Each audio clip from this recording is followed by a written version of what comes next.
I have a new recommendation for the first light you should buy. I know, I say that a lot, so yeah.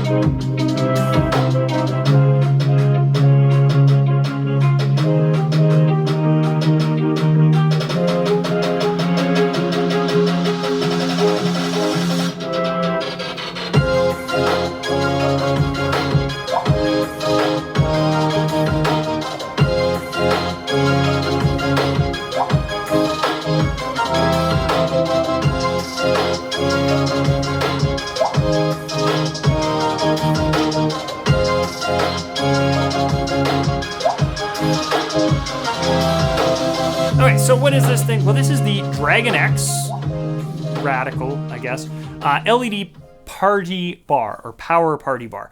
What it is 4 par cans attached to a T-bar, but in a very clever way. This is an all-in-one solution. One power cable, it's ready to go, right? It all comes pre-wired, comes in a bag for both. There's a bag for the stand and a bag for the top section here.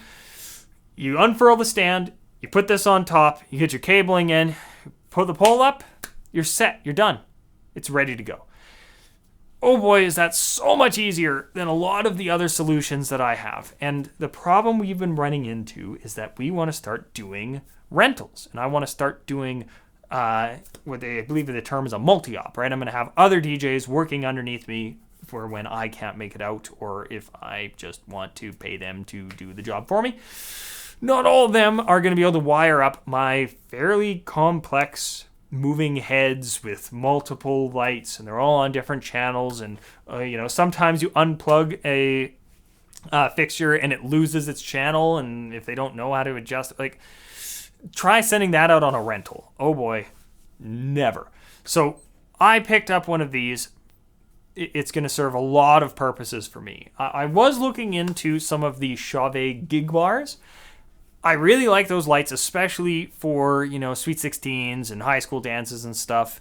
For weddings, I'm not as big of a fan because I just use wash lights and the occasional moving head for weddings. I don't like using lasers or things that throw out a lot of dots and stuff like that. The beams and stuff I can't use, atmosphere and fog and stuff like that. So I just prefer wash. And so having an all-in-one wash solution that, if I'm the one going out, I'm probably going to be taking this thing on a lot of gigs now just because it sets up so quickly.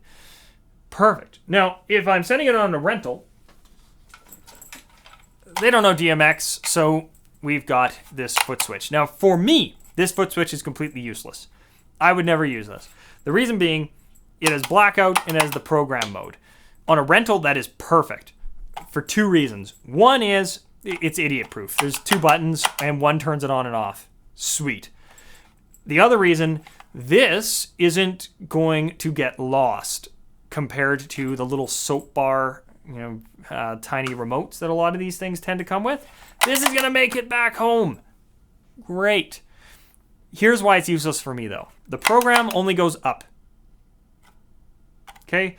It goes through the auto modes as well as the static colors. So it'll go through a bunch of static colors, and then you can find an auto mode, making this useless for me. I'm going to DMX and control this thing.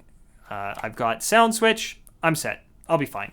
But for rental, everything I need. It's perfect. Now, they could have made this much more useful by one of 2 things. And if they're ever looking into how to improve this, I'm hoping lightinggeek.com sees this video. Give us either a 3-button switch with an up and down. That solves a lot of the problems right there. Or up and down, and you press both in and it turns off, right? A lot of guitar pedals and stuff do that for like switching to tuner mode and stuff like that. That, I think, would instantly give this a lot more usability for people outside of, like I said, just who needs a rudimentary way of just switching between things. The other thing I wish this would do is if I have this thing on sound active mode, have the program on here just switch between the sound active modes. I wish there was a way to set that. I'm sure there's a way to easily change that in the programming. I would recommend that. I think that could really come in handy, especially because this does have a really good set of sound active modes. There's only like 4 of them, but there's a sensitivity knob. Oh, thank you. Thank you, Dragon X, because how many times have you seen a inexpensive LED light coming out of China that has no sensitivity adjustment? So the sound active modes, even if you're just talking in the room, they're going crazy. You set a small speaker up and the light just goes wild. This I was able to get to actually be useful in a sound active mode, and it's been a long time since I've been able to do that. I used to have some Chauvet lights that let me adjust. I had one, strangely, that had 2, because one was for the spinner section and one was for the other, so you can actually really tweak it. Anyway, having a sensitivity knob, great. But yeah, so overall, I highly recommend this thing. If you just need an all-in-one wash solution, right? You're a new DJ. Everybody's telling me just get some par cans. Well, you could. And I do often recommend that. You get a par can, set one on each side, aim down on the dance floor, learn a bit of DMX. But if you don't have time to learn DMX just yet, need an inexpensive all-in-one solution, grab this thing, right? Set it to sound active mode, get the sensitivity dialed in where you want it, and then when you do learn DMX, pop a DMX cable in the back of this, and the DMX control on this is really useful. You can control the RGB on each of the fixtures on here. That gives this some legs, right?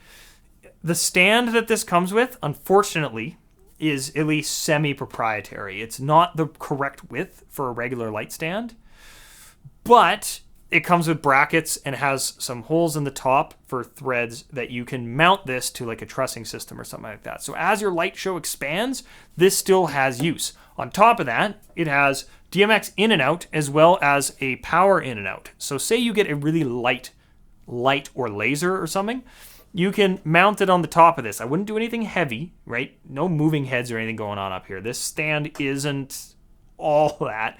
It is enough for this fixture. Once you start adding to it, this is going to start to feel a little bit lacking. But if you throw something super light up there, like, you get a laser and you aim it up at the ceiling or something, so you got like a Starry Night thing going on up there, and then you got your wash aimed down on the dance floor, perfect. Again, just a great all-in-one quick setup. Unfurl the stand, pop this on top, throw your cables in the back, get it to the height you want, you're done. Oh boy, is that super simple compared to running a bunch of DMX cables, getting power to all the separate lights, things like that. So an all-in-one solution, I think this is kind of perfect. Like I said, I've got some gripes with it. Like the foot switch, I think could have been improved. Having a regular size for the stand hole, I think would be very preferable, even though, you can work around it and attach it to something else. But that's just a bit of a gripe I have there. And then we have power cabling here and DMX to an extent. I don't like that they're spaced out like this. The cabling is set up a little bit far from the center. It's fixable with a Velcro strap, but it would have been nice, especially for just the power cable, just have it right in the center so that I don't know if that was doable or not. I haven't opened it up to see what the insides look like. Maybe structurally having a hole there wasn't the best idea or something, but it's just a little bit of an awkward spot. Now the power cord it comes with is a little bit short. It's kind of one of those things, it is just the right length. So when this thing is at full height, it is just long enough that if you have an extension cord on the floor directly under it, you can plug it in. But if you're trying to get it to an outlet, get yourself, I got a 25-footer, but even a 15-foot cable would be enough. So Lighting Geek or Dragon X, if you can throw a 15-foot cable in with these in the future, I think you would end that gripe. But like I said, I think this is long enough, and it's actually one of the longest cables I've got with any of the lights that I own. So, your mileage may vary. But overall, I'm ecstatic about this thing. I think if you're looking for your first light, don't sleep on this thing. I paid $2.99 Canadian, and I believe in the US it's like $2.29 or something like that. So all in one solution for about the price of one or two name brand par lights. There are some other options out there, right? I know American DJ and Chauvet both have a 4 par can solution, but they are a bit more money. And normally, it's, hey, it's Chauvet, it's American DJ. They have someone you can call if you have technical issues or if you need warranty work done. And the fact that this has a brick and mortar store here in Canada that you can call and that you can email and that you can get in touch with if you ever have any issues, keeps this thing up with the big boys, right? Those big name brand ones, I think this can now ride right alongside them because that solves the one big problem with buying inexpensive lights. You have someone you can talk to. So good on you, Lighting Geek. Yeah, and yeah, like I said, $300 Canadian. There was another reseller selling the exact same thing for $600 on Amazon. So make sure to go to lightinggeek.com.ca, find their thing on Amazon. The other people selling these, I don't know why they're selling them for twice as much. So who knows? The internet's a weird place when it comes to retail for stuff like this. Yeah, but yeah, awesome light. It's been an awesome day. And I'll see you in the next video.